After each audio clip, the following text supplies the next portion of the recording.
What is up, everyone? Welcome to this episode of Over the Top Rope. Today, my guest is Chad Lennex. What's up, guys? Everybody What- watching? What's going on, my man? Hey, man, just hanging out, dude. How are you? I'm good, man. Here in NC, getting a little bit of that 38-degree weather and rain and miserable. Yeah, it's chilly. Yeah, yeah. And let's kind of lead with that. You just moved here recently, right? I did. Yeah, I've only been here since September, so just a couple months. Oh, nice. Yeah, Where did you move from? I have a pretty good idea, but I don't want to assume. yeah, no, totally. So I was in Austin. I was at Dustin Road School. I was coaching there for a couple years, and then my my partner had some career opportunities out here, and sometimes you just got to do what you got to do. And so here we are. And I've lived in Tennessee Mhm. previously, so I had been to North Carolina, but I never suspected I would live here. But we came out and visited beforehand, and dude, it's a cool place. So I was like, yeah, let's give it a shot. Yeah. Yeah, yeah, that makes sense though. And has there been any like culture shock coming from Texas to here? Yeah. So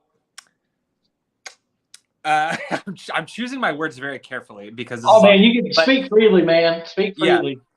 so Texas is an interesting place. I was obviously in Austin, and I think folks that live in Texas love like they are Texas over America, even, right? Like they're like Texas is the place. So that sense of pride, you see that everywhere. It's not quite the same here. Here, what I see more is the NC State or the UNC Yeah. loyalty, right? Because like in Texas, like everybody loves UT or whatever, but it's more so like the Texas flag here is so like college football driven. I was like, whoa, this is wild. And also just much more diverse. Especially in the area that I'm at, man. It's I'm originally from California, so I'm used to some level of diversity, and even Austin, Mhm. man, is pretty one note, to be fair. And I like the diversity here, man. It's pretty neat. I think this is an underrated gem for food and beer too, man. Like so much good stuff out here. I was surprised. Well, that's good though. I'm glad you were surprised on kind of the better end and not surprised on kind of the like this place is kind of a shithole end. Dude, well, I think like Raleigh's a really cool area. I like the Mhm. vibe. I've lived everywhere, man, but I lived in Portland, Oregon for a little bit too before it was like Okay. it's always been in the news a little, but before it was like super in the news, it had such a chill, like laid back vibe with the breweries, and I get a little bit of that here, and I like that a lot. I haven't been to too many of like the backwoodsy places here, so I mean, Yeah. I can't speak to those, but this area has been pretty neat. So Yeah, that's pretty much like you're right on. You've been here for 2 months, but you've already got a pretty good grasp of yeah, things. And the Raleigh Durham area, it is expanding. It's been growing for years. It's a big I don't want to say business, kind of mecca, but it is. And they've got like theme parks and stuff too. yeah. If you get the chance, go to Frankie's Fun Okay, Park out there. nice. And we try to go at least once a year in the fall, but not the summer though, because it's hot out there. Right. Are you born and raised North Carolina? You've been here your whole life, or yeah? Yeah, I Okay. have. I grew up and lived in Burlington, and then just recently, back in 2018, we moved here in Gibsonville, which is closer to Greensboro. Okay. But yeah, been here my whole life and Nice. dealt with the college basketball and college Yeah, football right. my whole life. So Wild. It's wild out here, man. And you kind of touched on it before, but and you graduated from Dustin Rhodes Academy. Yeah. Um, yeah. So it's funny. I've been around a little bit longer than some people think. Hmm. Um, just kind of under the radar a little bit. I actually started in 2011, and it was in Nashville. Okay. I moved from Nashville or from California to Nashville when I was 18. Anyway, and trained out there with. Are you familiar with Tony Falk? Cowboy Tony Falk. If you Google him, he was an enhancement guy through the 80s. But yeah, him and his kid, LT Falk, who's still very active, trained me and my tag partner at the time. We were the Holistars in Nashville. So Prada and Revik Hollistar.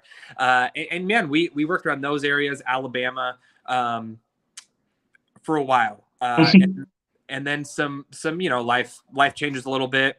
Yeah. Wrestling took a little bit of a back seat for a while. I would do some stuff here and there, but dude, like my shoot job, as they say, took me everywhere, dude. And I was back to California, then I was Oregon, then I was Washington. And then, I just decided in 2020, like right when COVID hit, I was like, look, like I gotta give this a real shot, because I don't feel like I've put enough into it. And what was very funny is we were looking to move from Seattle after COVID, and it was like, or during COVID, and I just saw an ad. It was like Dustin Rhodes to open his first school in Austin, and I'm like, well, shit, I'm going to Austin, man. Like that's what it was. And I submitted an application and a little promo video, and they chose me, and I was in the first class. And it was just obviously like a very life-changing experience. And Dustin and I hit it off like very quickly, very similar, like senses of humor. And I think, his outlook on what professional wrestling should be like really resonates with me. So I'm lucky enough to call him a friend now, as well as a coach and a mentor. And him and his wife, Terrell, who's like the office manager there, they basically hired me. And they're like, do you want to just stay? Would you like to be like an assistant coach and help out with some of it? And I was like, yeah, man. And so that's what I've been doing, man. And it's been phenomenal training some of these kids and watching them get better. And, one of them in particular, Slim Seven, who I've been there since day one. He's in the third class, helped train him. I was his first match. Man, he was on Dark on this previous weekend. And it was like his first time. He's 20-year-old kid, man. And, that's the kind of stuff I love. I've been fortunate, obviously, to be on AEW countless times doing whatever, whether I'm getting squashed or security or carrying a Darby Allin casket or whatever I'm doing. And man, yeah. So Dustin opened a lot of doors for me. So it was definitely very tough to leave the school, but also, being in a role like that where I'm a trainer coach, like that's what my time was. That school runs all year long, different camps, 4 nights a week, like 7 or 8 hours a day. So it was a full-time job. And it was like, I barely had time to do my own shit, man. So it's been sad. And I love the school. I'll forever be connected. I still like run their YouTube for them and stuff. But it was like, it is cool to get out and start doing Chad's thing. Right. And not focus so much on training. So yeah, there's my long-winded response to that one question. That's amazing, though. I love hearing that, especially the fact that, you went through the program and they asked you to stay, and then you, I guess, kind of got the other side of that coin and the teaching and the showing. And has that definitely, being on the teaching end of it, has that definitely, translated to what you actually do? Yeah, it's so funny because you just view, I never thought it would ever be something that I wanted to do, because to me, I'm like, to be a coach or a trainer in wrestling, that's like giving back. And, for me, I'm like, I haven't gotten anything yet. Not that I'm owed anything, but I'm like, I want to feel like I did what I needed to do and then I can give back. But, that being said, just kind of being thrown into that situation, I just view things differently now, man. I think, when I go into a match, like, look, shit happens and I work a lot of like younger kids but I view it differently. Like, I'm more so like teaching them versus like trying to like just do what I want to do. Right. Like I could do a billion moves or whatever, but I'm just like, how can I get this kid to understand what I'm trying to say to him? This is why you do this. Right. Like, and that kind of stuff makes me, I enjoy it a lot more because I'm in the ring and I feel like I'm like, oh, something clicked. He got it. Perfect. Right. So yeah, man, it definitely changed the way I view that. And it's like one of my very good friends from the school too, Lucas Chase, dude's just tearing it up in the Northeast. And, me and Slim go out there and wrestle for blood, sweat, tears up in Connecticut. And it's like getting to take Slim along and let him travel with us and like fly out and like do matches has been it's been great, man. And then we just rib him and make him carry our bags and stuff, and it's the best, That's awesome. Yeah. And kind of piggybacking off of that, you were saying that working with the younger guys and stuff like that. Yeah. You actually made your debut for us, ALW, American Lucha Wrestling, and we put you in a tag team with some pretty green guys. Did. Yeah, so it's funny because I remember, man, must have been a year ago. I don't know the context or whatever. You posted something on Twitter and shouted me out. Who knows what it was for or what it was about. You just were like, yep, whatever, this dude's cool or whatever you said. I always follow, listen, you're going to gas me up, I'm going to follow you back, right? So I've always, you also, and maybe we'll touch on this later, you're a collector, right? And as am I. So I like to follow some of your stuff, right? So I always remembered that. And then when I moved to North Carolina, I'm like, okay, now I got to plant some new roots and reach out to new people. And then you start posting this American Lucha Wrestling. I'm like, dude, you're in North Carolina? What the like, hey, bro, like, hook me up, bro. So that was kind of a small world situation. Yes. And you did a brother a solid and put in a good word for me, which was great. And man, it was fun. It's a fun little promotion. A ton of solid dudes there. Had a great time. Was not surprised. I talked to the promoter like the day before, and he let me know what I was going to be doing. And it's like, oh, that's so funny. It's like you just said, I feel like I'm back at the school. I'm like, all right, guys. But it was good, man, because those kids, particularly Dalton Grant, I like him a lot. He, we've been talking a lot since then, and that kid, good. Yeah, man, he's gonna be really good. So I'm happy that I'm doing some work with him. I'll probably do some stuff around here with him too.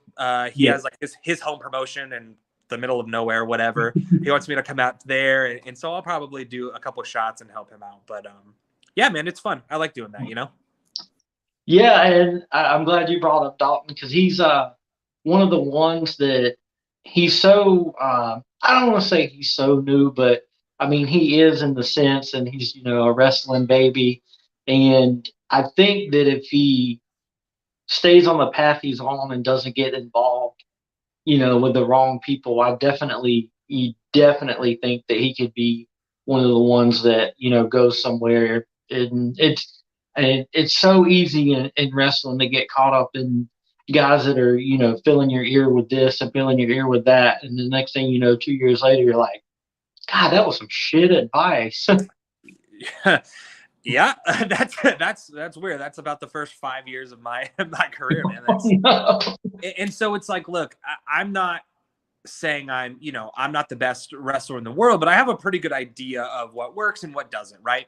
And I've been around some of the best wrestlers in the world, and I've learned from them, and I've seen what they teach, and so when you get with somebody like Dalton, who immediately is like, dude, help me out, tell me what you know. Who you said he's only been around for almost 2 years, something like that. I can't remember, but he's very, very green. And it's like, he's hungry for knowledge and for experience. And sometimes that shit is hard to get when you're a young kid, because they're like, whatever, go out here and wrestle this dork for 10 minutes. And, maybe that person has more experience than him. And so he's being a good, what you do, keep your mouth shut and listen. But this guy's like, we're going to do this and this and this and this and this. And then he doesn't understand why. And he doesn't know like what's good and what's not good. And that's why, again, when I go to ALW and I'm working with a lot of green folks, I'm like, okay, we're going to have the most basic possible match literally ever, because if I overcomplicate this, you're going to blow the spots. You're going to get in your head about it. You're going to forget. You're going to be upset. You're going to look bad, and then I'm going to look bad, and then we're going to all be bummed out, right? So, that's kind of my philosophy working with newer folks. And then once you work with them more, it's like, okay, now let's add some extra layers to the story and let's build some drama. But yeah, man, I love to do that. I enjoyed it more than I thought I was going to, which is always good. It's a good thing. So I can understand, that there's already, even, no matter how many times you wrestle, how many people you wrestle in front of, there's always that added like, man, I really don't want to go out there and, jack this up. And then you have the little bit of added pressure of, okay, now I'm leading, basically, kind of two other guys in the process. So Yeah. I can understand how that might be like, all right, let's get this right. Yeah, and it's also like, look, shit's gonna happen, dude. And it's like, it still happens. It happens to everybody. I mean, you see it on TV someday. It's like, oh, some things just don't work out the way you think that they're going to, and that's okay. I think it's more so like, how do you cover it when that happens is more important, and that's not something you know how to do just randomly. You have to have been in the situation, so it's good to f up, but you also have to kind of have a good idea of like, what was the ultimate goal of this match? Okay, I just blew this spot. How can I get this back to where it still makes sense? And that's just like stuff where it just takes so long to get there, man. And I wish I had like a Dustin or someone, anyone to help me out, man, because I was just having garbage tag matches like for years, like just no nonsensical, and you still see it. But the thing I like about ALW, even being a smaller promotion, like there's some dudes on that show that are like very good, like very, very good.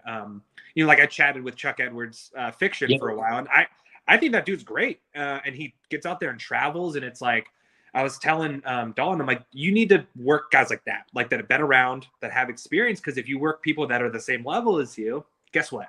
You're always going to be at that level, right? So, yeah, man. It's good stuff. And I did not tell you, I just forgot, but I figured now would be a good time to tell you. Carter Swift, California kid, that you also, he told me afterwards, he was like, Chad told me about his chops, and he was like, that man was not lying. So listen, you caved that poor man's chest in. Listen, okay. This dude, this young man, he said, man, I really want to feel what like a hard chop for me feels like. And I said before the match, I'm like, look, I don't just throw chops for no reason, right? Because number one, I don't want one back from someone. So I'm not going to play that game. But also, I know I chop very, very hard, right? Like, it's just, you have to, or it looks stupid. I told him, like, look, bro, I'm a lot bigger than you. I'm going to chop the shit out of you, and it's going to suck. So are you sure you want that? And he said, yeah, I want to feel it. So I kind of forgot about it. And then right before our little, like, hot tag spot, I was like, all right, you ready? And I pushed his head back, and I chopped him, and he was like, oh shit, don't give me another one. And I was like, you're good. That was very funny. Yeah, because you had him, like the way we were sitting, you had him in the far corner, and he was basically facing us where we were sitting, and you laid into it, and I just watched him and the way he looked at you, and I was like, Chad just chopped this man's soul out of his body. Well, it's part of the game, man. You got to learn. I'm like, look, that's what it feels like. So I don't know. Next time, if we're ever in the ring again, hey, get me back, man. Get me back a couple times, and then I'll get you back, and it'll never end. But yeah, it's good. So I'm excited to do some more work with them, and this ECCW thing that's like affiliated, but eventually will be its own thing, and whatever. So yeah, I'm excited to kind of get ingrained in the culture. To change, I know you're steering the ship here, but I'm going to forget if I don't say this. You are a big card guy, and I always see your card stuff. I'm not a card guy. Like, I don't know why. I never got into it. When I was younger, maybe I had some stuff. But I am a huge figure collector. Like, huge. And I know you interact with TSF a lot. Mm-hmm. And I before have challenged their Power Rangers Lightning collection. And I'm like, look, brother, you guys might have a good one. I think I'm going to have the best one. Because I'm moving, it's all packed up now. I'd show you. But what do you I believe I've seen a figure or two from you. Are you a big figure collector, or what do you collect? I got into it for a little bit, and I realized quickly that I was way more into the cards than the figures. So I sold most of what I have, but I collect pretty much anything Cody Rhodes. So now 90% of my figures are Cody Rhodes, and nice. I don't know. Yeah, up here there's some I kind of see Sting and Darby, but that's all Cody Rhodes there. I love it, dude. I mean, that's great. I think that's kind of how I started getting back into it too. I had like a really massive Jericho collection, and then I was like, oh, now I'm like, I want more stuff, and then it becomes very unhealthy, and I'm just like, oh god, I need another room for this now. It's a Yeah, that's problem, dude. yeah, that's what happened when we were living in a 2 bedroom, 1 bath house, and I realized quickly I was like, man, shit's starting to pile up. So we moved, and I sold a lot of stuff that I just wasn't attached to, and Yeah. then we moved in this house with the 3 bedrooms, and my wife, amazing as she is, she was like, take one of the rooms. Yeah, that's amazing. Yeah, that is good. You know, I have, or at my house in Texas, I had an office. That was my office slash, you know, toy room. And Yeah. it got so out of hand, to your point. Like I was like, oh no, like I don't have room for any of this shit. And then I just had stuff piled on the floor. I'm like, oh, Yeah. I got so into like, just like, I'm like, well, now I'm down this rabbit hole. Like I have to, for wrestling stuff, I don't collect any like current day. Yeah. But dude, like collecting, I have every ECW original San Francisco Toy Makers figure. I went on a mad hunt for all of them. That's impressive. Dude, it's yeah. I have I got really into, like I said, Power Rangers Lightning collection. I have a very small Marvel collection, but I also collect comics, so I have like a ton of trade paperbacks. It's just like, dude, I Yeah. was getting buried. It was hoarder central, man. It's bad. We have a storage unit because, you know, Yeah. we're in between. So I'm living in like a rental for now before we figure out where like specifically we want to live and look at houses and stuff. Dude, like the entire storage unit is because of my totes and totes and totes full of figures and comics and stuff, dude. It's a sickness is what it is. Has there been, or have there, or were there any conversations of like, do you want to maybe not have all this shit laying around? Oh yeah, it was like, is there another box at the door for you? I'm like, yeah, but it's just this one that I had pre-ordered, and then like the next day we'd have like two more. She's like, dude, where are you even gonna put this? And I'm like, oh, I don't know, it's just going on the floor.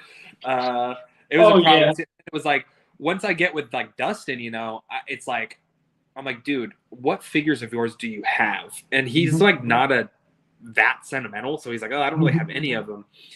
But then it's like, oh, well, now I want to collect all of your figures and have you sign all of them. And he's like, whatever, man. And then it's like, I'm very close with Abaddon, right? Because she's Mhm. there. I help train her and stuff. And it's like, she's a big collector too. So now I'm like, oh, what do you collect? And she collects like Spawn stuff. So I'm like, oh, Mhm. maybe I should get into that. And then she has a figure coming out. I'm like, great. Well, now I'm gonna have to get one of those for you to sign, one to take out of the package. And it's just like, I can't do this anymore, man. I'm gonna be homeless, but I'll have a lot of toys. So. Yeah. Yeah. Oh my God. Yeah. If I had $1 for every time I thought to myself, like, I can't go down this road. And then I go down that road, especially when it comes to collecting, it's just like, oh man, I want to, but I want this and I want this and I want that. And it's like, okay, well, maybe I should go here next. Maybe I should collect this next. Or maybe I should actually finish this collection. Dude, it's there's just so much cool, like everything is so cool, and companies especially now, man, like Jazzwares, like dude, and then they launched like the Owen Hart like ringside exclusive, and I'm like, well, I Yeah. have to get that, like I can't not, and it's just, oof, it's a lot, man. It's a lot. That's exactly what I ran into with the Cody Rhodes Supreme, because they had the retail version and the Walmart Yeah, exclusive. yep. And the only difference is like the color of the pants and a couple of shirts. And I got the one off ringside that showed up, and I'm like, I really don't need another figure that's exactly like this with just different pants. And Me. and then even my wife, who she really isn't into collecting, she's Yeah. like, oh, that's cool, kind of thing. But even she's like, you gotta fucking get it. She's like, you got to. Yeah, I mean, it's one of those things you'll just think about it all the time, and then what'll happen is we've all made this mistake. You're like, look, it's not whatever. It'll stay on a list or an eBay or like buy it later or whatever, and then it's just like something happens and it triples in price, and then you're like, oh my god, if I would have bought this when it came out, I wouldn't be dropping $2 on it. But it's crazy with all the like all the Walmart exclusives. Like I rarely go to Walmart, but on the Cody note, they do like the LJN style ones and the Mhm. unmatched collection. And I got the blue tights one, and then the Walmart exclusive is red. And I'm like, shit, now I have to go to every Walmart in the state to find this. And then I did, and I got one, and I was just like, this is a problem, dude. Yeah, yeah, and I on the Cody LJNs, I Yeah. actually bought four, to keep 2 in the pack and then 2 just to get the little stupid poster inside out of it. They're cool. Ah, it's a problem, man. And you talking about Dustin and collecting, I actually Yeah. tweeted at him I guess, Yeah. earlier this year, and it was his. I can't remember the name of the card, but it was his rookie card. Oh yeah. And I tweeted at him, and I was like, "Do you collect these?" And he quote tweeted it, responded, and he was like, "I'll collect things that I haven't seen before or haven't seen in a while." And that's the 2 biggest reasons that I'm such a Rhodes like family fan, because they are, arguably the biggest name in wrestling, or one of the at least top 3 biggest names of wrestling. Yeah. But like Cody's responded to me like 2 or 3 times on Twitter. Dustin's responded to me 2 or 3 times, and it's just like, how crazy is it that they are, they're all the way up here, but they're still, interacting with some dude on Twitter they've never met before. And he's like straight up like, yeah, I collect my own stuff if it's kind of on the rare side, or if I've just never seen it before.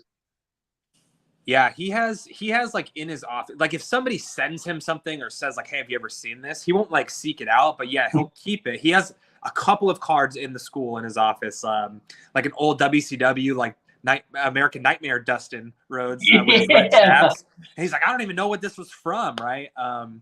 So he'll collect that kind of stuff, and whatever. If something comes up from Dusty, he'll usually try to grab that. But yeah, dude, they're just like Dustin. Obviously, I spent a lot of time like more time with than anyone in my family, and he is just the sweetest, like down to earth human being I've ever, most genuine person ever. Like it's insane because he is like an old Texas guy and his big old F-150 gets out spitting his chew and all that, but he's so like sweet. I mean, this dude just cries. Like when he's happy, he's just crying. if you say something that touches him, he cry, like he's just crying, and he has no shame with that emotion. And with Cody, like I don't have a ton of interaction with him, but he did come to the school one time, like the one time I was traveling and I wasn't there, and I was like, shit. And a couple of the kids were able to get on like a little Dynamite segment. It was like a year ago before his match with someone, I can't remember, which was cool. But at AEW in Austin in 2021, I worked Wardlow, and we just did like a really quick little squash. And it was when Wardlow was doing the big like hold you up by the throat on the top turnbuckle and let you drop and throw the knee, if you remember that. And Wardlow's a super, super nice guy too. And he was like, look, man, just keep your head turned and just like, it'll be okay. It is what it is. You just got to eat it. Dude, I was so high in the air. I felt like, I'm like, dude, what's happening? So like my head's turned, I'm just falling, and I'm like still falling. So I turn, and as soon as I kind of turn my head, there's his knee. Boom, bust my nose open. Wasn't his fault at all. I was like, shit. So boom, we do the whole angle where I'm knocked out. So I'm just laying knocked out. While I'm sitting there, there's just a pool of blood forming like around. I was like, shit. Rick Knox is the ref. He goes, you good? I'm like, yeah, I'm just bleeding. He's like, all right, stay there. Whatever. He does his thing. They cut the camera, and then the doc comes over. He's like, is it broken? No, you're good. He's like, dude, you're in there for a minute. You're bleeding all over the place. I was like, I'm a worker, brother. I learned from Dustin, bro. I just got a blade. But what this leads to is Cody. I'd said hi to him before, but he came up to me after that, and he's like, are you okay? I'm like, dude, I'm good. And he's like, oh man, I thought you were going to get out of the way. I'm happy to hear you're good. And it's just like, for him at that time being the VP, running around in his suit, doing all this shit, to come find me, say something to me. And it was just, I'm like, dude, everyone in this family rules. Like, I'm so sad I never got to meet Dusty, because I'm sure he was just the man, so. It was cool. And that's just like the absolute like consensus of what I hear about Cody and Dustin. And yeah, I'm a huge like Nightmare Factory mark, and that was another reason why I wanted to have you on, because you are from kind of the other side of the coin, the Dustin Rhodes side, because what Dustin has done like in wrestling and for wrestling, I think is like second to none. And I remember him in WCW a little bit. Definitely remember the Gold Dust stuff, and now him in AEW, and it's just like, how do you not respect it? And it's underrated too, right? Like, people know now. I think it's becoming more of a known, to your point, consensus where it's like, okay, this dude like rules, like he's amazing. But for a long time, he flew under the radar. He, he had his drug issues and stuff, and that happens. But dude, you even think about Goldust, like he basically started the Attitude Era. Like he was the first like Attitude Era style character, and he was so over the top with it. Like, dude, I always would tell him because dude, he gets very down on himself. I'm old, I suck. Who wants to see me on TV? That kind of thing. I'm like, brother, you're Goldust, man. You started the fucking Attitude Era, and I get him hyped up. But dude, it's just. I think, when you think about Nightmare Factory, that was my other, like, maybe I go Nightmare Factory. And I know they have a great thing going there, but I'm obviously glad it worked out the way it did. We weren't going to do showcases the first camp. Like that wasn't really a plan, but me and another girl who wrestled on there, Samsara, she does like a little alien gimmick. We're like, why would we not do a showcase? Like, why would we not do it? I was like, I'll put it on YouTube for you. Like, we got this. And now we're just basically competing with them, just like a smaller environment, right? We don't have the same resources, but good shit. Yeah, man. I think that's what it's all about too. And I have talked to guys that they went through training and then they're like, I learned nothing. I hated every second of it. And I have talked to people where they were like, I showed up the day 3, they're like, oh, hey, you're going to wrestle in an event this weekend. And they're like, I've been training for 3 days now. And so I think that's what sets like Rhodes Academy apart from most, I won't say all, most training facilities is they put in the time, they put in the work, they figure out where you're at to know where you need to go kind of thing. Yeah, absolutely. I think it's, you can only learn so much in 12 weeks also. And like, man, they never stop preaching that. It's like, look, you're not going to learn everything here. You'll get a good foundation and then you need to go and find a good school. And, a lot of schools aren't like that because they're like, yeah, give me your money and then, okay, bye. See you later. I don't give a shit what you do, and that's obviously one of the biggest problems with indie wrestling today. But it's like, a lot of guys from a lot of walks of life too come to those schools, and that's what's cool because you get somebody that's been in the business for 8 years from Australia or from the UK, and they're like, oh, well, I do it this way. And Dustin is so open to things. He's like, oh shit, show me that. And then after class, and he's like, let's show them the next class, right? And it's like getting to learn. So like, dude, like I learned all this like British stuff that I love British wrestling, and it's like, I'm like, bro, like this shit, this is wild. You just don't get that everywhere, Yep, you're 1,000% right, and I've never because I from like 2001 to like 2020 completely forgot wrestling existed, and then I was actually friends with Don Kernodle who wrestled back in the 80s with Sergeant Slaughter's tag team partner, and and he passed away, and I met one of the ALW wrestlers at his visitation, and he's like, oh, well, maybe you can use your podcast to promote the wrestlers and all that. Anyway, and there was one guy, I had seen him at a show, and I was just like, damn, I was like, this dude's good. Like, he's good. And then after the show, I'm sitting around talking to the guy I had met, and I hear him off in the distance basically asking what move goes where. And can you start with this move? And I can't remember what the move was, but I remember the guy was like, no, you can't start with that. That's not going to make any freaking sense. And it's just so like I guess that's just the art of what you guys do, where I'm thinking this guy's like insanely good. And turns out he really doesn't even know where to place a move. It's a lot about who you work with. Because the people that are really good are the ones that make other people look better. I think you learn, especially working with somebody like a Dustin or a Cody or a QT, like a Nightmare Factory is like moves literally, they're cool. Like it's cool to pop them in there sometimes, but they literally don't matter. Like wrestling is a story. Like the match is a story that you're telling, and you place things that make sense. And it is a shame to go to shows sometimes and these guys are like, oh, I'm gonna start. I'm just like, dude, where are you from? What are you doing? But yeah, man, that's cool. So what was your podcast? Did you start the podcast when you got back into wrestling, or were you already doing it? I actually was doing it before, strictly around collecting, Okay. because before I was in like basically a strictly autograph collector. I've got like a Oh, I ton of see. signed baseballs back there, and Yeah. I have like 4 binders of like signed photos. So I thought it would be really cool to interview celebrities and athletes Yeah. about their autograph experiences, and I asked them all the same 3 questions. It's kind of like silly shit people wanted to hear. I asked Sure. them if they had ever been denied an autograph themselves, because we look at these people like we want their autograph, and like me, I would want Cody's, but like most people don't go like, damn, I bet you like Cody's probably asked for an autograph back in the day or something. Yeah. And then I asked them if they could have anybody's autograph in the world, whose would it be? And then I always asked them if they had ever signed anything weird. And so that was where the podcast started. And it was fun, but it never really like gained any traction. And Yeah. it never, and I got to talk to some like cool ass people and, people I never thought I would have, talked to in my life, but it never really got over, so to speak. That's you're right. And then I met that guy at Don's Visitation, and went to an ALW show and met JM and a bunch of the wrestlers. And just from that moment on, I was like, holy shit, I love wrestling.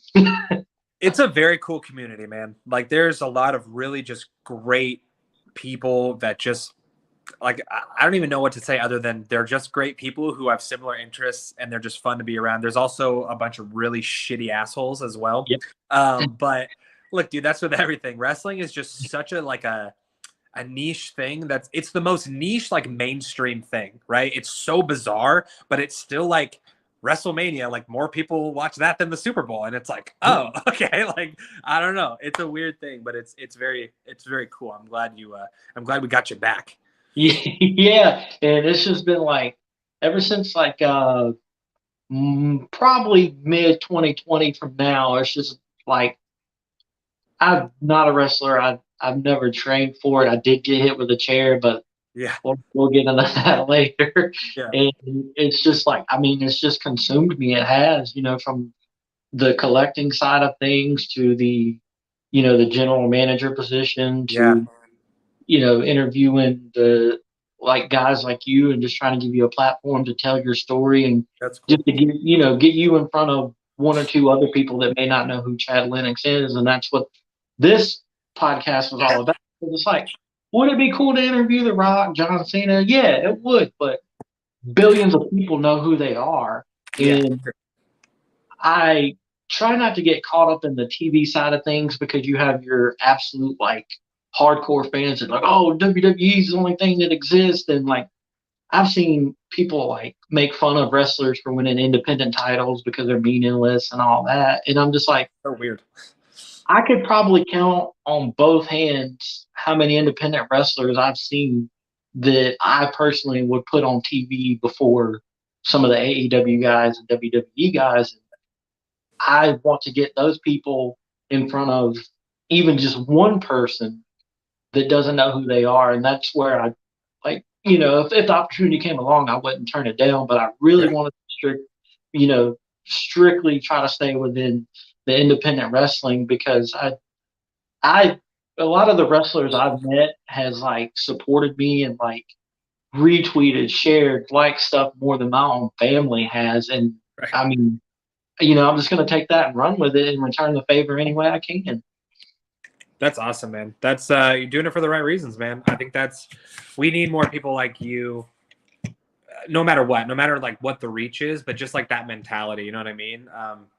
Because like you said, like, yes, you're involved in the business now and in some on-screen stuff, which is very cool and it's fun.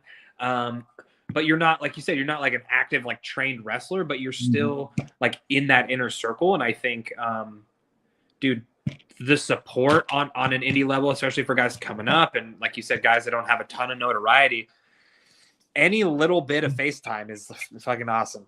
So yeah, it's very cool, man. It's a very cool thing.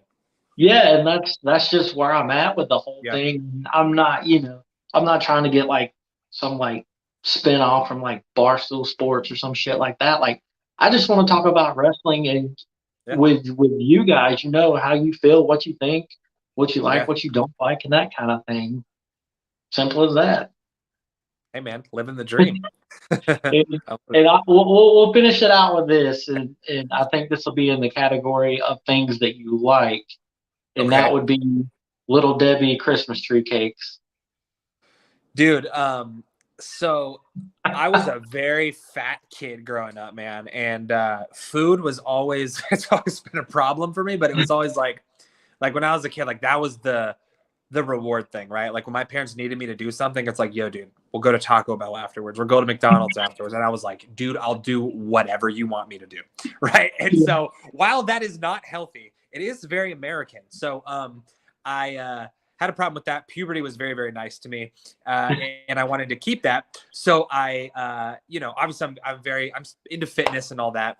But now it's like, getting older, I'm like, dude, I don't need to be like that strict with stuff. Like, first off, I wear a singlet, so who gives a shit? But also, like, whatever. If I can like be in control of it, it's good. So not to get on like a mental health thing, but it's like, dude, when I found out that they made Little Debbie Christmas tree cake ice cream, I was like, dude, this is the greatest fucking country in the world, man. Like, the level of excitement was like not like a healthy thing. Like I was like, oh, like I made a noise and I was like, oh, anyway, because I've always like as a kid, like I was a zebra cake guy. Like I loved those things. I try not to do too much with the sweets now, but bro, you're telling me you're putting Little Debbie cakes in ice cream? Like, dude, fuck, who cares? Give me, cut my foot off. I don't care. I'm going to die of heart failure, and I will be so happy doing it. I love shit like that, dude. And I'm marketed so easily, bro. Like if something's, I'm like, oh, look at this cereal. Look at this ice cream. Like I love it. Thank you, Little Debbie, and whatever other company they collab with. The power of suggestion is real. Oh, bro, I love it, dude. That's what's up. They need to make. I know they did like a Swiss rolls one, and it was like fine. But I feel like they could reformulate that. And I wish, because like I'm a big like Dairy Queen guy too, like with Blizzards when I really want something like that, bro. If they did something like that with the cake, I don't know, whatever it is, the ho-hos, the Christmas tree, whew, I want steak. I want a franchise DQ at that point, bro. So, man, yeah, I try to limit myself to one Christmas tree cake a night, but we probably shouldn't have talked about it because it's looking like 2 or 3 tonight. Hey man, well, you only live one time. You might as well be happy doing it, man. That's what I'm saying. The economy is collapsing. We're at war. Who cares? Let's just eat. Anyway. Yeah, we'll deal with that when it happens. That's what I'm saying. Cross that bridge later. Right now we have Christmas tree cakes. We're good. Oh man, I really appreciate you taking the time to hop on tonight. It was a ton of fun. And tell the people where they can follow you on social media. I've got the links in the description, but as me and people are stupid and they're smooth brains. So Jesus, you'll tell me. I hate it here. I think follow me. I'm very active on Instagram and Twitter. So Twitter at Chad Lennex Rules, Instagram at Chad Lennex Rules. I'll make it easy for you dorks, for you window lickers, if you will. Also, if you come see me at a show, please boo me because that's what I want. And I'll make sure if you don't boo me, you'll be booing me by the end. I'll find a reason. I appreciate you having me on, big guy. And do you have any shows coming up where people can find you? Yeah, so moving to North Carolina was kind of like put a jam in that, but I should be Blood, Sweat, Tears Wrestling in Connecticut early next year. So I don't know if that's February or March yet. Okay.